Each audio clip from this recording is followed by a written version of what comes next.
오늘 설교 제목은 소조 예수, 구원자 예수라는 제목으로 여러분들과 함께 말씀을 나누도록 하겠습니다.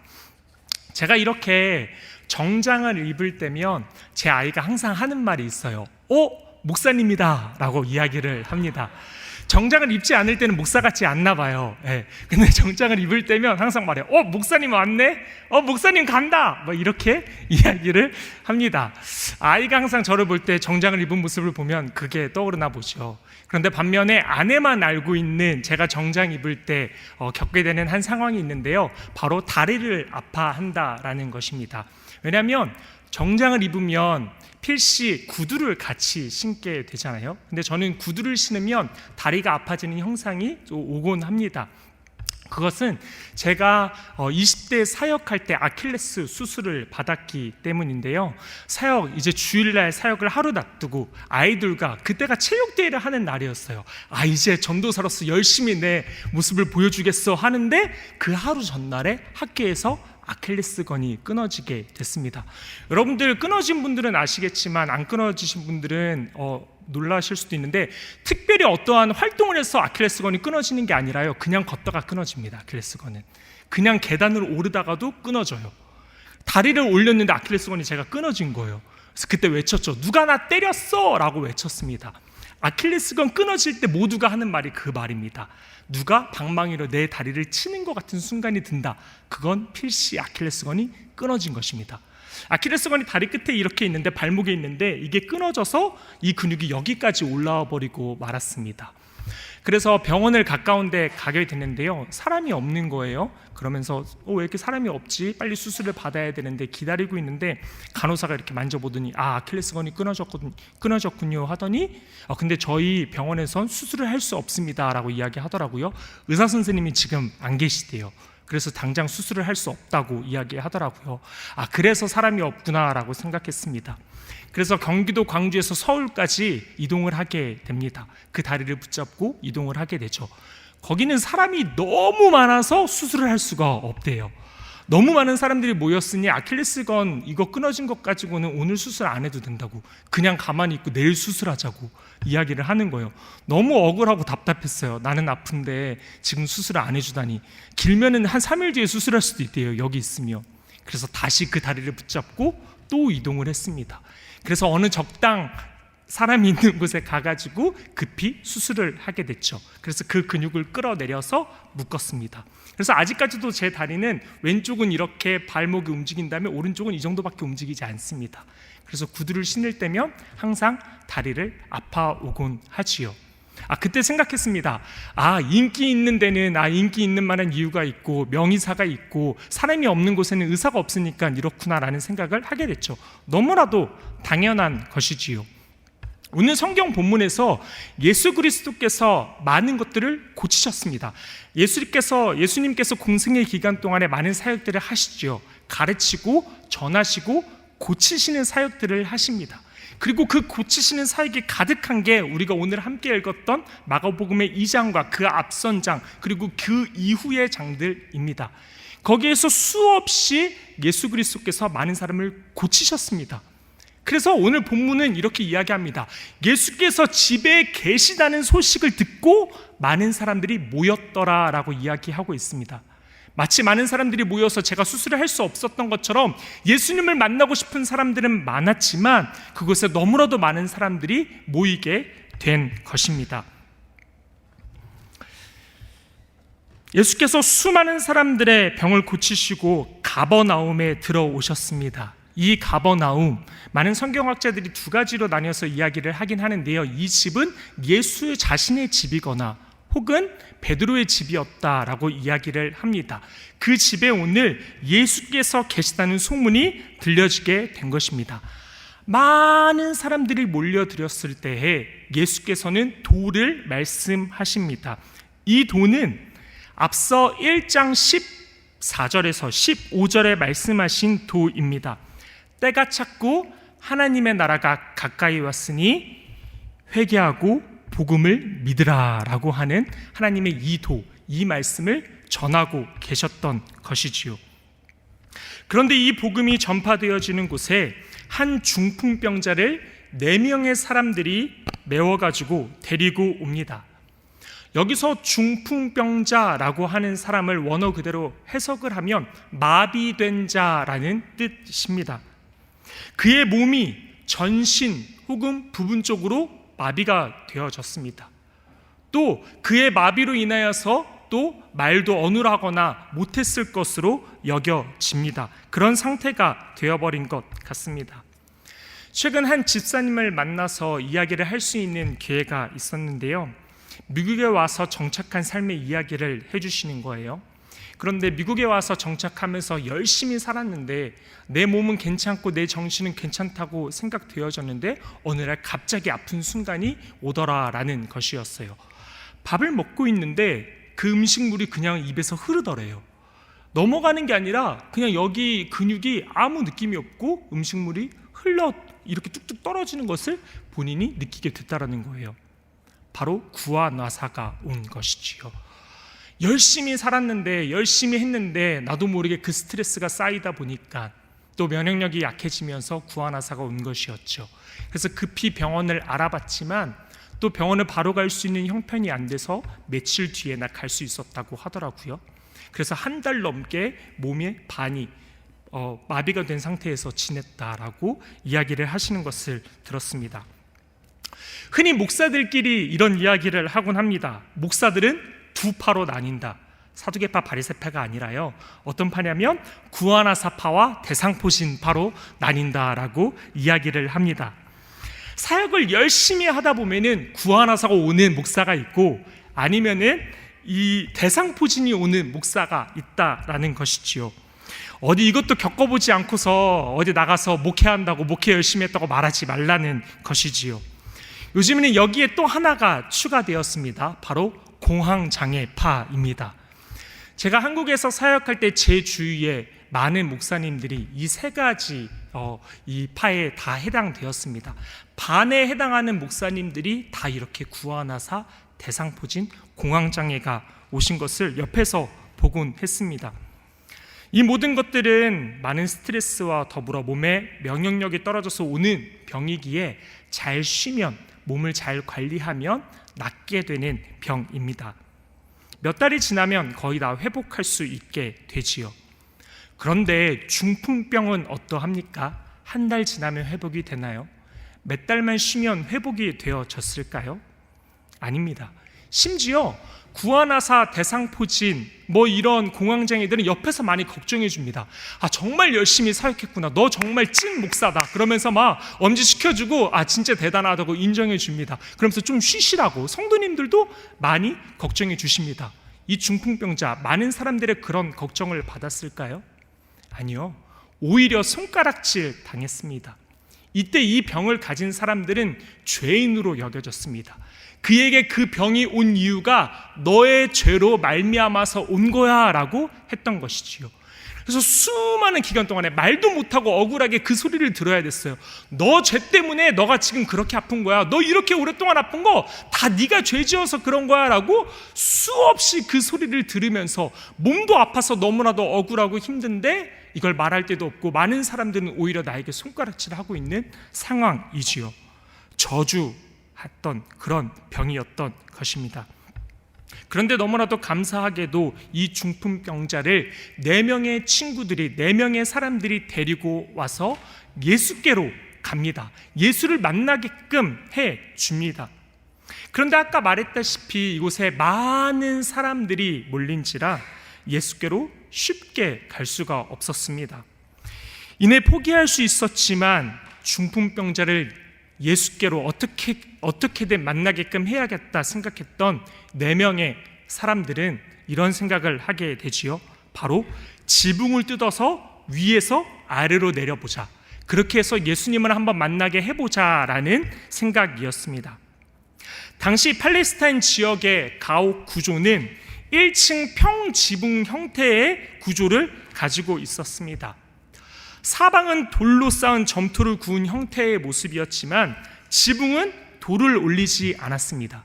많은 비가 내리지 않았고 건조했기 때문에, 많이 더웠기 때문에 굳이 위를 그렇게 돌로 막을 필요가 없었지요. 저렇게 나무를 쌓고 기둥이 될 만한 나무를 이렇게 쭉 쌓고 그리고 반대쪽으로 나뭇결들을 쭉 해서 그 위에 점토를 발라서 만들었던 게 그 당시 형태의 가옥 구조였습니다. 그리고 또 그들에게 있어서 이 지붕은 생활의 공간이었습니다. 더울 때는 나와서 위에서 공간에서 그 지붕 위 공간에서 쉬기도 했고요. 또한 옷이나 음식 등을 말리기도 했습니다. 그렇기 때문에 자주 드나드는 공간이었고 외부에서 충분히 왔다 갔다 할 수 있는 그런 공간이었던 것입니다. 그런 형태였던 것입니다. 그래서 4명의 친구들은 이 계단으로 하나하나 올라갑니다. 그리고 그 지붕 돌로 된 것이 아니라 계속 보수가 이어지는 곳이기 때문에 뜯을 수도 있었습니다. 그래서 그 지붕을 뜯어서 중풍병자를 예수께로 내리게 되지요. 그 중풍병자를 예수께 내렸을 때 예수께서 이렇게 말씀하십니다. 예수께서 그들의 믿음을 보시고 중풍병자에게 이르시되 작은 자야 내 죄사함을 받았느니라 라고 말씀합니다. 오늘 이 본문을 읽고 있는데 왜 이렇게 길게 그 다음에 이렇게 이야기했을까라는 생각이 저게 들더라고요. 4절 다음에 5, 6, 7, 8, 9, 10 이게 다 없어도 되지 않았을까? 4절 다음에 바로 11절이 와도 되지 않았을까 하는 생각이에요. 한번 제가 읽어보겠습니다. 무리들 때문에 예수께 데려갈 수 없으므로 그 계신 곳에 지붕을 뜯어 구멍을 내고 중풍병자가 누운 상을 달아내리니 내가 내게 이르노니 일어나 내 상을 가지고 집으로 가라. 충분히 너무나도 평범하게 너무나도 당연하게 흘러가잖아요. 전혀 문맥상의 어려움이 없잖아요. 중풍병자가 내려왔고 예수님이 이야기해요. 너 일어나 내 상을 가지고 나아가라. 고쳐주면 되는 거예요. 이렇게 되면 될 텐데 이 사이에 많은 구절들이 오늘 등장하게 됩니다. 예수님은 그 전에도 많은 사람들을 고치실 때 다 이렇게 이야기했습니다. 귀신 들린 사람이 소리 지를 때 바로 이야기하셨어요. 예수께서 꾸짖어 이르시되 잠잠하고 그 사람에게서 나와라. 또 시몬의 그 베드로의 장모가 열병에 누워있을 때에도 바로 말씀하셨습니다. 나아가서 그 손을 잡아 일으키셨더니 열병이 떠나갔다. 그리고 또 말씀하십니다. 나병 환자가 예수께 와서 꿇어 간구하여 이르되 주여 원하시면 저를 깨끗하게 하실 수 있습니다. 그때 예수께서 손을 내밀며 내가 원하노니 너가 깨끗함을 받으라. 예수님은 그들을 바라보시면서 바로 깨끗하게 하셨습니다. 그렇게 이번에도 하실 수 있었습니다. 4절 다음에 바로 11절이 오게끔 할 수 있었던 것이지요. 하지만 예수 그리스도께서는 그 사이에 5절부터 10절까지의 내용을 계속 말씀함으로 인하여서 전하고 싶으신 것이 분명히 있으셨던 것 같습니다. 예수님은 중풍병자를 고치시며 이렇게 말씀하십니다. 작은 자야 내 죄사함을 받았느니라. 이 말씀이 너무나도 아이러니합니다. 작은 자야, 이 아이야, 너가 깨끗하여졌느니라 라고 말하면 되는데 갑자기 죄사함을 받았느니라 라고 말씀하고 있습니다. 앞선 장과 같이 작은 자야, 그 사람의 작은 자야, 너의 열병이 떠나가니라. 작은 자야, 깨끗함을 받으라 라고 하면 되는데 작은 자야, 내 죄사함을 받았느니라 라고 말씀하고 있습니다. 분명하게 여기서 예수님은 모인 사람들에게 내가 지금 하고 싶은 말은 이 구원의 사건을 통하여서 이 치유 사건을 통하여서 내가 하고 싶은 말은 죄사함을 받았느니라 라는 이 말임을 예수님은 강조하고 또 이야기하고 싶으셨던 것입니다. 이에 그곳에 있던 서기관들은 마음에 생각합니다. 밖으로 내뱉은 게 아니에요. 그들의 마음 가운데 이렇게 생각하는 거예요. 이것은 신성모독이다. 예수가 지금 죄사함을 받았느니라 라고 말하는 것, 그거는 신성모독이라고 마음속에 이야기하고 있는 거예요. 마음속으로 이야기했으니까 그냥 넘어가면 아무도 모르잖아요. 그런데 굳이 또 예수님은 그거 끄집어내서 이야기하십니다. 너가 마음속에 지금 뭐라고 이야기했냐? 너가 지금 이렇게 생각했지? 신성모독이라고? 이렇게 굳이 끄집어내서 사람들에게 다시 말해요. 너가 지금 나를 신성모독이라고 이야기했냐? 라고 또 이야기하십니다. 그리고 이어서 이렇게 말씀하십니다. 죄사함을 받았느니라 하는 말과 내 상을 가지고 걸어가라 하는 말 중에 어느 것이 더 쉽겠느냐? 자, 여러분들, 죄사함을 받았느니라 하는 것과 내 상을 가지고 걸어가라, 어느 것이 더 쉽겠습니까? 둘 다 어렵죠. 둘 다 어려운데 뭐가 쉽냐? 만약에 제가 이렇게 설교를 하고 있는데 어떤 다리 아픈 자가 여기에 나왔어요. 그래서 제가 저거 둘 중에 한 가지를 말해야 한다 하면 제가 어느 것을 말할 것 같습니까? 어느 게 더 쉬울 것 같습니까?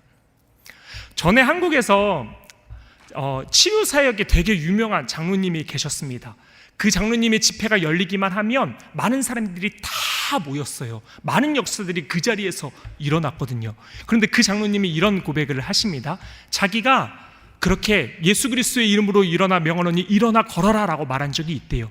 그렇게 크게 담대함으로 말했대요. 어떤 일이 일어났을까요? 못 걷더래요. 자기가 예수 그리스도의 이름으로 일어나 걸어라 라고 말했는데 못 걷더래요. 얼마나 쪽팔려요. 사람들이 그렇게 많이 있는데. 그런데 그 순간 하나님이 자기한테 그런 말을 주시더래요. 왜 너가 쪽팔려? 이거 내가 고치는 건데 너가 고치는 거냐? 왜 너가 쪽팔려? 라는 이런 말을 주시더래요. 만약 이 명답이 저한테 있었더라면, 누가 이 앞에 나와서 고쳐주세요 했다면 제가 그냥 편안하게 막 이야기했을 거예요. 그런데 저에게는 그런 믿음이 없었기 때문에, 이걸 몰랐더라면 저는 아마 이 두 가지 말 중에서 아마 죄사함을 받았느니라 라고 말하는 말을 더 쉽게 생각했을 거예요. 왜냐? 내 상을 가지고 가라 라고 말하면 일어나서 가야 되잖아요. 지금 보여지잖아요. 그러니까 이거는 좀 당황스러운 거죠.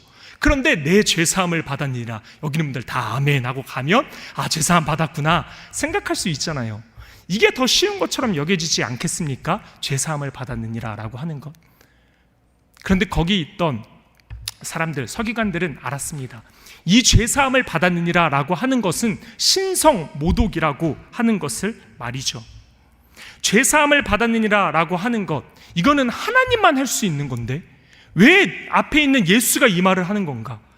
왜 사람의 몸으로 지금 있는 이 선생이 왜 이 말을 하는 거지? 이거는 신성모독이야 라고 이야기를 하는 거예요. 오히려 앞에 있었던 수많은 치유 사건과 같이 이번에도 치유는 일어날 수 있어 라고 생각했습니다. 하지만 내 죄사함을 받았느니라, 이거는 신성모독이야 라고 그들은 생각했습니다. 그래서 마음에 그렇게 말을 했던 것이죠. 이것은 신성모독이다 라고 말이죠.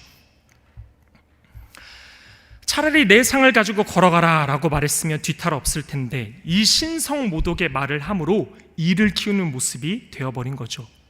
결국 이 혐의, 이 신성모독, 이 말했던 이 혐의로 말미암아 예수 그리스도를 십자가형으로 끌고 갑니다. 14장 64절은 이렇게 기록하고 있습니다. 그 신성모독하는 말을 너희가 들었도다. 너희는 어떻게 생각하느냐 하니 그들이 다 예수를 사형에 해당한 자로 정죄하고, 예수 그리스도가 이 말을 함으로 말미암아 신성모독죄로 예수 그리스도를 십자가에 달자라고 외치게 됩니다. 그리고 나서 예수는 이렇게 말씀합니다. 그러나 인자가 땅에서 죄를 사하는 권세가 있는 줄을 너희로 알게 하려 하노라 하시고 중풍병자에게 말씀하시되, 내가 중풍병자 너에게 내 죄사함을 받았느니라 라고 말한 이유는, 그렇게 말한 이유는, 내가 신성모독죄로 불릴 것을 알면서도 내가 이렇게 말한 이유는, 이게 더 어려운 거지만 이렇게 말한 이유는 인자가 땅에서 죄를 사하는 권세가 있는 줄을 너희가 다 알게끔 하려고 내가 지금 이 말한 거다라는 것입니다. 인자, 사람의 아들이라고 또한 쉽게는 해석되어집니다. 이 말은 마가복음에서만 총 14번이 나오고요, 그 14번 중에 오늘 처음으로 등장한 말입니다. 예수 그리스도께서 자기 자신을 이야기하실 때 인자는 이라고 이야기를 하십니다. 구약 성경 중에서도 시편 등에서 일반적으로 인자야 라고 하는 말은 사람, 하나님의 아들 사람, 예수 그리스도를 이야기할 때 인자, 나 사람, 나 예수 그리스도는 할 때 이야기를 하고요, 또 에스겔에서는 선지자로서 이야기할 때 인자라고 표현을 합니다. 그리고 다니엘에서는 종말론적인 메시아를 가리킬 때 인자라고 표현을 합니다.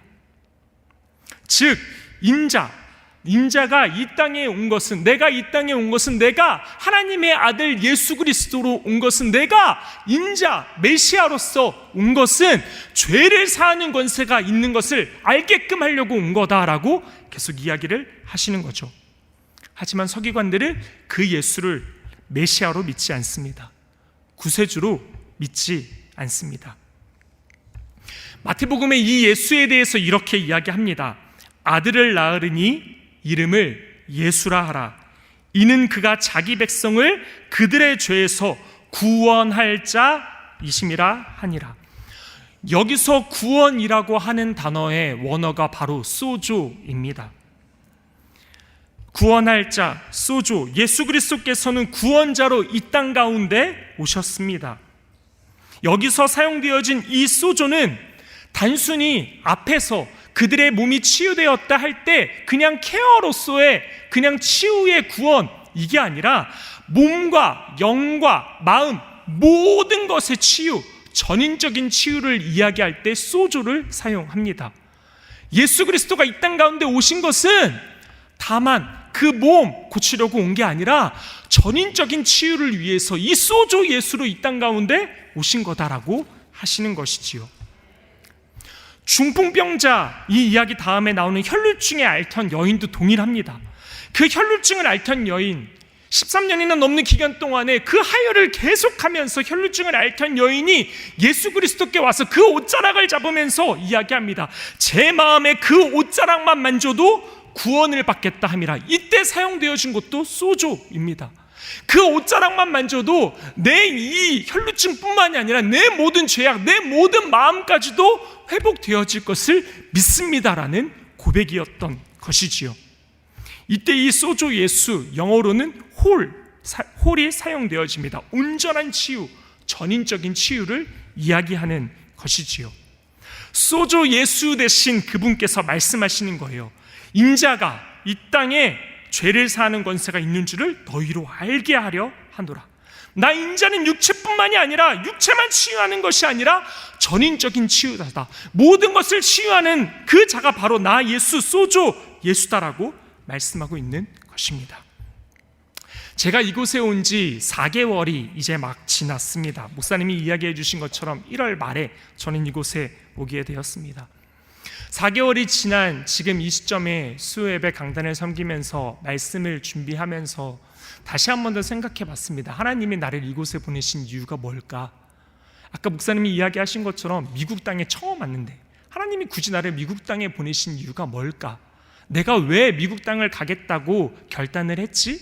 다시 한 번 더 생각을 해보게 되었습니다.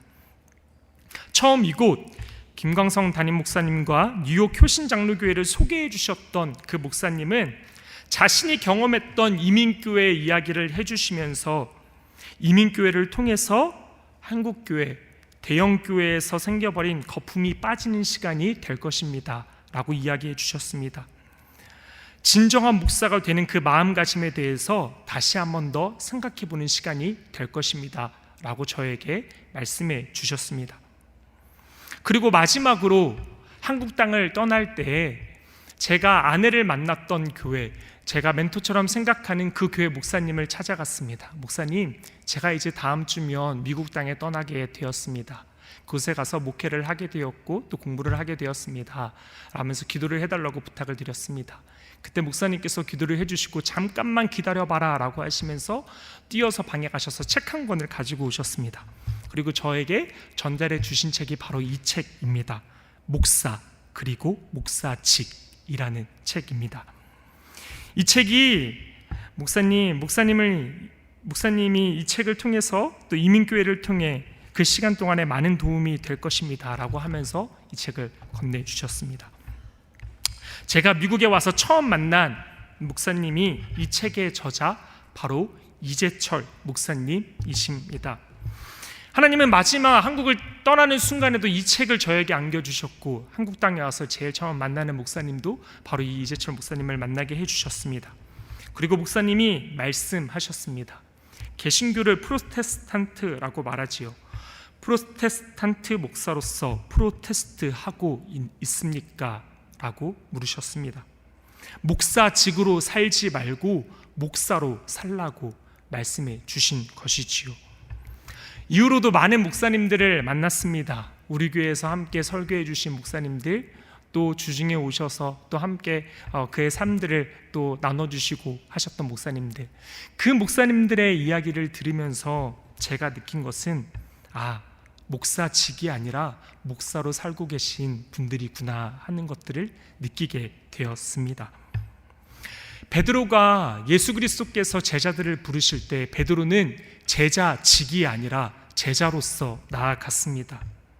그는 자신이 먼저 그의 그물과 배를 버려두고 갔습니다. 그가 만약 제자직으로 나아갔다면 그가 가지고 있던 배와 그물을 가지고 갔을 것입니다. 하지만 그에게도 가족이 있음에도 불구하고 그의 유일한 밥줄인 그 배와 그물을 버려두고 갔습니다. 제자직이 아니라 제자로서 예수 그리스도께 가기 위함이었던 것이지요.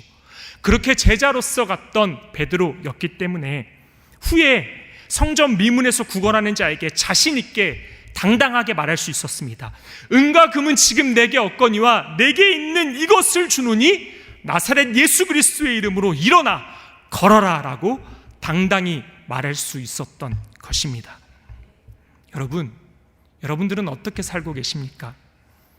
목사는 목사직으로 살지 말아야 하고, 장로는 장로직으로 살지 말아야 하고, 권사는 권사직으로 살지 말아야 하고, 집사는 집사직으로 살지 말아야 하며, 성도는 성도직으로 살지 말아야 합니다.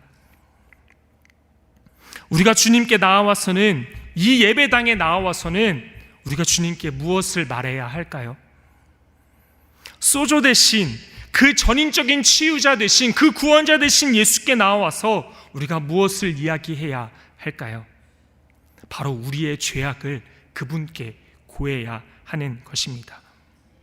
이 예배당에 나와서 우리의 죄악을 고백하지 않는다면, 우리의 마음과 입술이 굳어 있다면 우리가 바로 영의 중풍병을 앓고 있는 자들인 것입니다. 영적인 마비 상태, 죄인 줄 알면서도 바꾸려고 하지 않는 상태, 또 죄인지조차도 모르는 상태, 그 상태가 바로 영적인 중풍병을 앓고 있는 상태인 것입니다.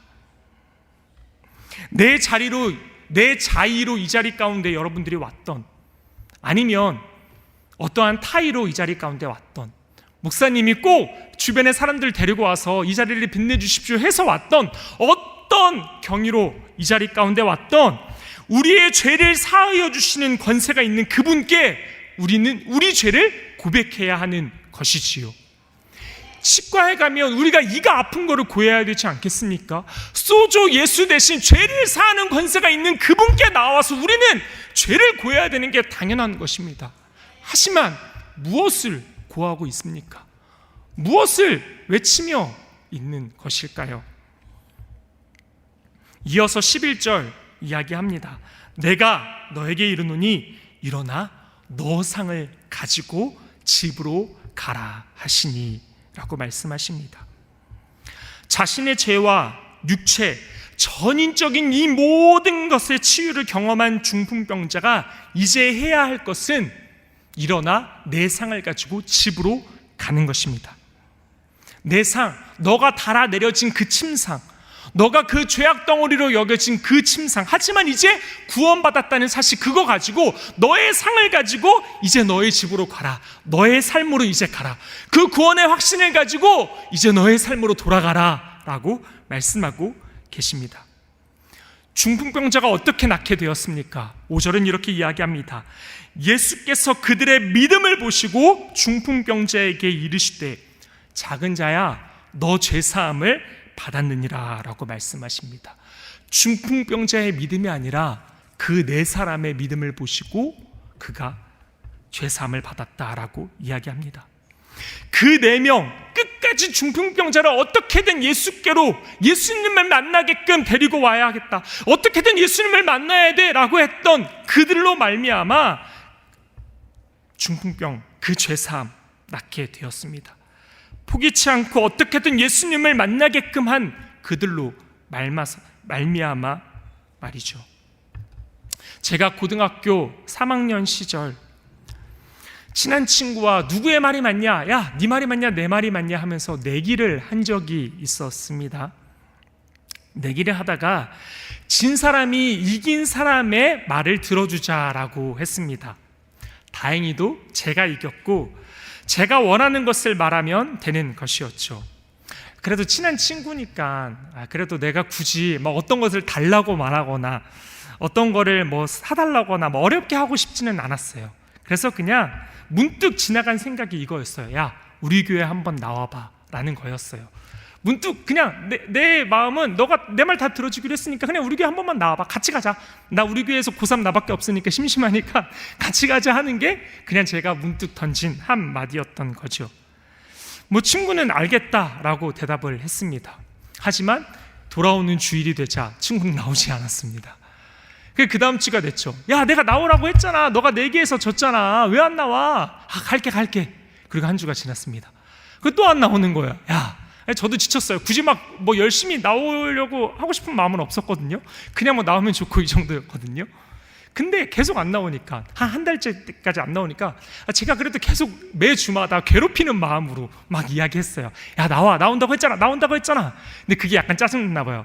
갈게 라고 하더라고요. 그리고 결국은 그 친구가 저희 교회에 나오게 됐습니다. 그리고 나서 고3이라고는 저밖에 없는 교회에 고3 친구 한 명이 더 나오게 됐고, 이후에 한 달이 지나고 두 달이 지나자 그 친구가 다른 고3의 친구들을 10명을 데리고 왔습니다.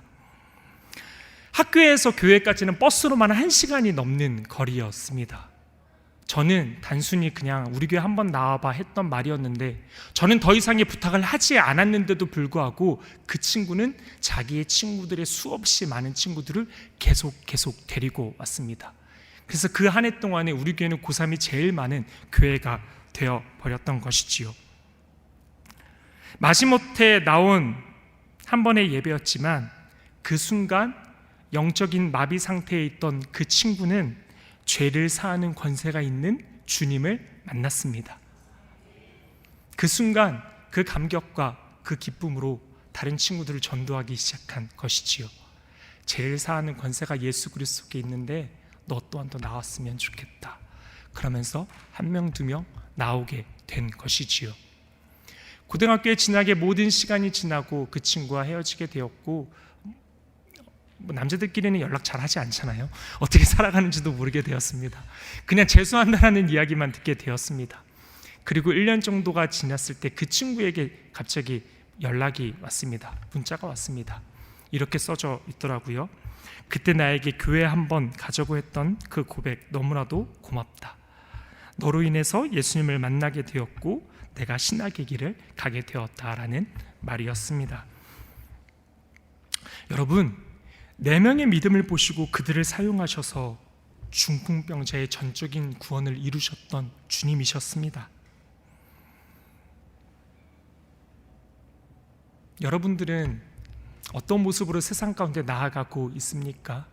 구원받은 자로서 어떻게 세상 가운데 전진하며 나아가고 있습니까?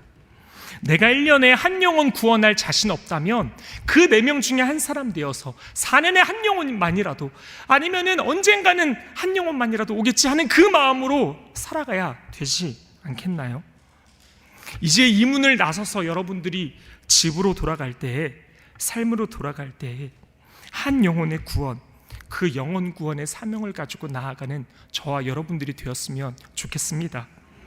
내 상을 가지고 집으로 가라라는 그 예수의 말처럼 그 내 상, 그 구원의 그 감격으로 내 집으로 가는, 그 구원의 감격을 가지고 그 영혼 구원의 사명을 가지고 세상 가운데 나아가는 저와 여러분들 되기를 소망합니다.